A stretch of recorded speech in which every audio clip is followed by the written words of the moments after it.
40 साल 50 साल इस मुल्क में कांग्रेस का राज था। अगर अभी भी हॉस्पिटल्स नहीं हैं, स्कूल्स नहीं हैं, सड़कें नहीं हैं, पानी नहीं आता, छतें नहीं हैं जो लोगों के सिर के ऊपर, तो किसकी गलती है? कांग्रेस की गलती है, क्योंकि इतने साल तो उनकी सरकार थी। तो 40-50 साल में जो बनाया उसका क्रेडिट मोदी जी को, और जो नहीं बना उसका गाली नेहरू जी को। ये जस्टिफाइड है? नहीं, 40-50 साल कांग्रेस की गलती थी, वो कह रहे हैं। नहीं, वो किस आधार पे कह रहे हैं, यही प्रश्न है। हाँ, देश वहाँ तो नहीं है ना जहाँ 47 में था।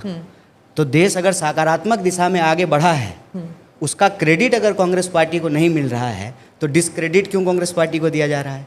अगर डिसक्रेडिट कांग्रेस पार्टी को दे रहे हैं, फिर क्रेडिट भी देना पड़ेगा। क्रेडिट तो देते इसका हैं ना, मतलब आज जो भी पब्लिक सेक्टर अंडरटेकिंग्स हो या फिर एयरलाइंस हो, ये सब तो बनी है कांग्रेस की सरकार के क्या नहीं बना है? जितने नेता बने हुए हैं सारे नेता तो उन्हीं स्कूल कॉलेज में पढ़ के आए ना जिसको कांग्रेस पार्टी बनाई है। उनके माँ बाप का इलाज तो उसी अस्पतालों में हुआ जिसको कांग्रेस पार्टी बनाई है। देश को आज़ादी दिलाने में कांग्रेस पार्टी की भूमिका है, इससे कोई इनकार कर सकता है? इसरो बना हो, IIT बना हो, IIM बना हो, देश की यूनिवर्सिटीज़ बने हो, सड़कें बने हो, आप जिस स्कूल में पढ़े हैं, हम जिस विश्वविद्यालय में पढ़े हैं, उसको तो कांग्रेस ही बनाई है। प्रश्न यही है, इस देश का विपक्ष होने के नाते देश में जो चीज़ें हुई हैं उसकी तारीफ की जानी चाहिए, और जो नहीं हुआ है उसका सवाल पूछा जाना चाहिए। अच्छा, आप जो यात्रा कह रहे थे, भारत जोड़ो यात्रा हो गई या फिर दूसरी वाली जो यात्रा निकाली थी राहुल गांधी ने, सब कह रहे थे कि यात्रा तो निकाल रहे थे, लोग आ भी रहे थे, लेकिन वोट जा रहा था बीजेपी को। अच्छा, ये तो मतलब आप पत्रकार हैं और आपके पास आंकड़े होते होंगे आई गेस कि कांग्रेस पार्टी जब भारत जोड़ो यात्रा निकाल रही थी तो उसके कितने सांसद थे, और जब भारत जोड़ो यात्रा हो गई उसके बाद उसके कितने सांसद हुए? ये आंकड़ा तो आपके पास होगा ही। है, वो सरकार तो नहीं बनी ना। नहीं, सरकार तो नहीं बनी, वो बात तो ठीक है। इंडिया वर्ल्ड कप तो नहीं जीता, इसका मतलब ये थोड़ी है कि इंडिया जो है क्रिकेट खेलना बंद कर दिया है। इंडिया वर्ल्ड कप नहीं जीता, लेकिन अभी जीत करके आया है। हाँ, सरकार तो बनना बिगड़ना ये तो लोकतंत्र का प्रक्रिया है ना। आप अगर आएंगे तो आप क्या करेंगे? पलायन रोकने के लिए क्या करेंगे? हम रोजगार देंगे, हम शिक्षा व्यवस्था को बेहतर करेंगे। मेला लगा के नौकरी, एक दिन का मेला और फिर नौकरी की गारंटी, वो बिल्कुल करेंगे। नौकरी की गारंटी है, हम हर वर्ग के लिए गारंटी दे रहे हैं। हाँ। माँ बहन योजना के तहत जो है हर बहनों को, बिहार को कि जो बहनें हैं उनको 2500 रुपया दिया जाएगा। उसी तरह से युवाओं के लिए रोजगार की व्यवस्था करेंगे, स्वास्थ्य व्यवस्था को बेहतर करेंगे, शिक्षा व्यवस्था को बेहतर करेंगे। और ये सिर्फ बोल नहीं रहे हैं, जहां हमारी सरकारें बनी हैं वहां पे कर रहे हैं। हमारे पास तेलंगाना का मॉडल है, हमारे पास कर्नाटका का मॉडल है। जो भी वादा हमने किया था एक गारंटी को लागू किया। रेवंत रेड्डी बोल रहे हैं मेरे पास सरकार चलाने के लिए पैसा नहीं है। ऑन रिकॉर्ड जाके उन्होंने बोला है मेरे पास सरकार चलाने के लिए। रेवंत रेड्डी ने बोला है कि सरकार चलाने के बाद मेरे पास पैसा नहीं है। फ्रीबीज में अनाउंस की थी, वो तो हमारा GST का हिस्सा मोदी जी नहीं देते हैं। जो गैर भाजपा सरकार है उनकी मुख्यमंत्रियों के स्टेटमेंट आप सुन लीजिए, सरकार के बयान सुन लीजिए, और ये एक साल की बात नहीं है। आप चाहे केरल के मुख्यमंत्री का बयान सुनिए, आप झारखंड के मुख्यमंत्री का बयान सुनिए, आप जो है हिमाचल के मुख्यमंत्री का बयान सुनिए, कर्नाटक के, तमिलनाडु के, क्योंकि केंद्र सरकार जो स्टेट का GST का हिस्सा है वो केंद्र सरकार उसको रिलीज नहीं कर रही है। ये एक बहुत बड़ा मुद्दा है। आप हमसे टैक्स रेवेन्यू कलेक्ट कर रहे हैं और जो सरकार का हिस्सा है राज्य सरकार का, आप उसको वापस नहीं कर रहे हैं, तो स्वाभाविक रूप से ये सवाल उठेगा। आप देखिए पिछले साल, अभी बारिश आने वाली है, मानसून आने वाला है, और हिमाचल में पिछले साल जो त्रासदी हुई, जो आपदा आया, बार बार मुख्यमंत्री जाकर के जो है केंद्र की सरकार से गुहार लगा रहे थे कि आप हमारा हिस्सा हमको दे दीजिए, हमारा राज्य आपदा से गुजर रहा है, हमको हमारा पैसा दे दीजिए। तो ये तो सरासर बेईमानी केंद्र सरकार कर रही है। कांग्रेस की क्या स्थिति है इस समय बिहार में? एक सवाल ये है कि पिछले 30 सालों में कांग्रेस जहां भी 3 से चौथे नंबर की पार्टी बनी है, चाहे वो उत्तर प्रदेश हो, चाहे वो तमिलनाडु हो, चाहे वो बाकी राज्य हो, उसमें कभी बाउंस बैक नहीं कर पाई है कांग्रेस पिछले 30 सालों में। क्या आपको लगता है कि बिहार में आने वाले समय में या तो आपकी लीडरशिप के अंडर या राहुल गांधी की लीडरशिप के अंदर कांग्रेस बाउंस बैक कर पाएगी? अव्वल तो राजनीति कैरम का खेल नहीं है कि बाउंस बैक करेंगे। राजनीति एक सीरियस प्रोफेशन है। सीरियस प्रोफेशन में जनता के सीरियस सवाल हैं, लोगों के जीवन मरण का प्रश्न है। और आपको मैं बता दूं, हम कितने नंबर की पार्टी हैं ये इम्पोर्टेंट नहीं है, लोगों का सवाल उठाने में हम नंबर 1 होंगे। और बिहार के अंदर, बिहार के लोगों के साथ किसी भी कोने में कोई भी अन्याय होगा तो सबसे पहले हम लोग जो है तिरंगा झंडा लेकर के सड़कों पे उतरेंगे, चाहे वो मुजफ्फरपुर के बलात्कार का मामला हो, पलायन का मामला हो, नौकरी का मामला हो। कल 12 तारीख है, पूरे राज्य में हर जिला मुख्यालय में रोजगार के सवाल पे जो है सरकार के सामने धरना देंगे। जो पहले हुआ करता था एक अनएम्प्लॉयमेंट एम्प्लॉयमेंट एक्सचेंज जिसको बोला करते थे, उसके सामने जो है धरना देंगे। हमारा काम है जनता के मुद्दों पर उनके न्याय के लिए संघर्ष करना। कितने नंबर की पार्टी हैं, कोई टी शर्ट बेचने के लिए थोड़ी आए हैं कि कौन सा नंबर का शोरूम हमारा चल रहा है। जनता के लिए लड़ना ये हमारी प्राथमिकता है। और बाउंस बैक करने का जहाँ तक सवाल है, तो देखिए जब भी किसी भी तरह की हेजेमनी बन जाती है ना, तो लोगों को लगता है कि ये तो होगा ही नहीं।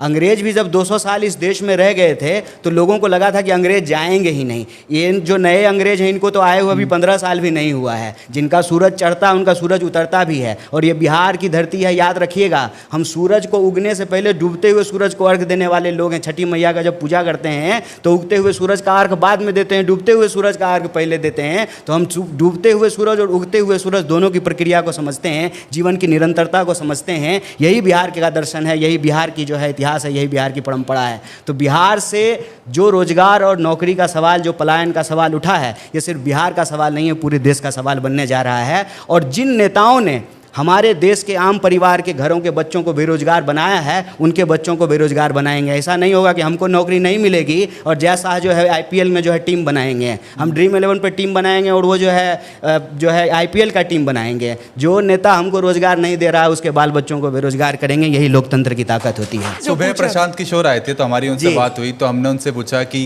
क्या लगता है आपको कितनी सीट मिलेंगी कांग्रेस को इस बार। तो उन्होंने कहा लालू जी जितनी भीख में दे देंगे कांग्रेस को, वो उतने अपने दामन में समेट लेंगे। ठीक है, ये उनके विचार हैं। क्या आपको लगता है कि कांग्रेस आने वाले समय में ये आरजेडी की शैडो से निकल पाएगी और अपना एक अस्तित्व बना पाएगी? नहीं, ये शैडो की कोई बात ही नहीं है। ये आपके विचार हैं जो ये शब्द तो आपके विचार क्या हैं बताइए। हमारे जो विचार हैं वो हम कर रहे हैं कि बताइए, इसलिए तो आए हैं। कल जो है रोजगार के सवाल पे हम बिहार के हर जिला मुख्यालय पे धरना दे रहे हैं। आप अपना जो है बीट स्टाफ भेजिएगा कवर करने के। आप एक टेम्पल में गए थे और उस टेम्पल में जाने के बाद उसे रिपोर्टेडली गंगा से धोया गया था। नहीं, मंदिर को नहीं धोया गया था, तो प्रांगण को। लेकिन अगर धोया गया तो ये सवाल तो उन पर उठता है ना जो धो रहे हैं।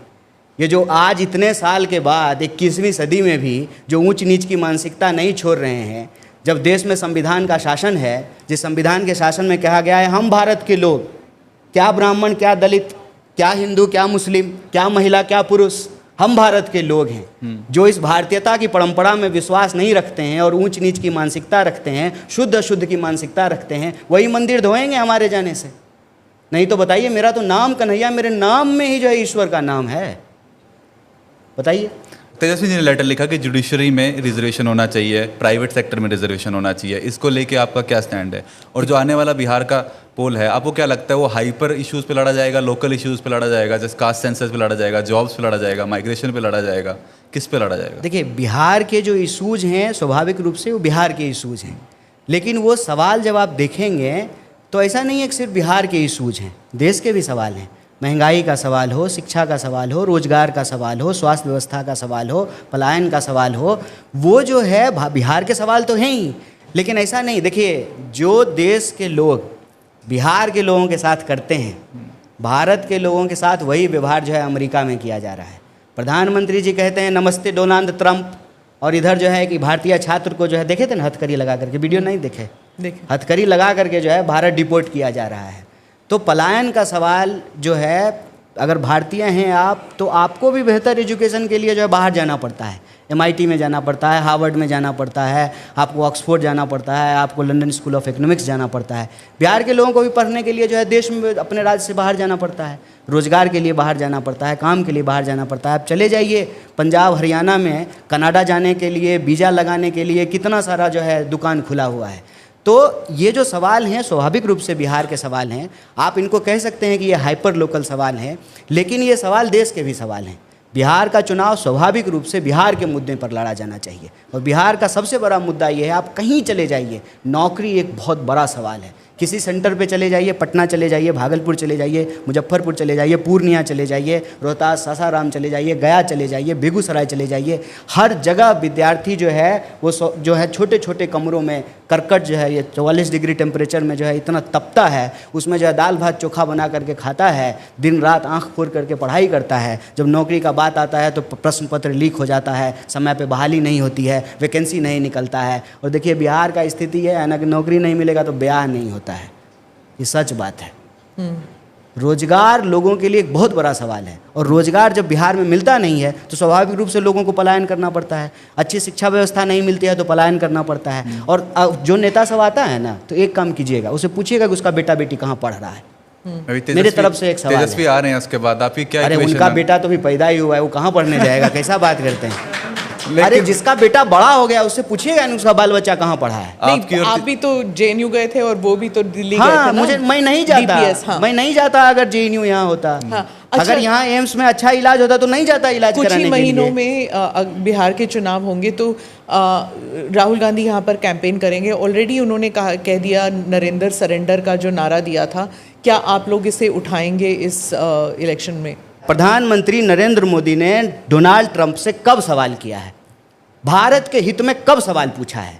प्रचार करने के लिए चले गए, ये भी गए थे डफली बजाने के लिए, ट्रंप का प्रचार करने के लिए चले गए, चुनाव प्रचार करने के लिए। जब भारत के हितों का सवाल आ रहा है तो भारत एक संप्रभु राष्ट्र है। संप्रभु राष्ट्र का राष्ट्राध्यक्ष होने के नाते आप दूसरे राज्य के राष्ट्राध्यक्ष के सवाल नहीं करेंगे कि तुम कौन होते हो भाई, 3 में कि 13 में, तुम हमारा पंचायती क्यों करोगे?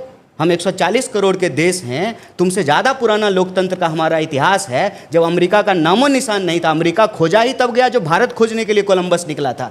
तो उस देश के राष्ट्राध्यक्ष जो है वो हमसे पहले कहेंगे कि वो जो है मध्यस्थता करवा दिए।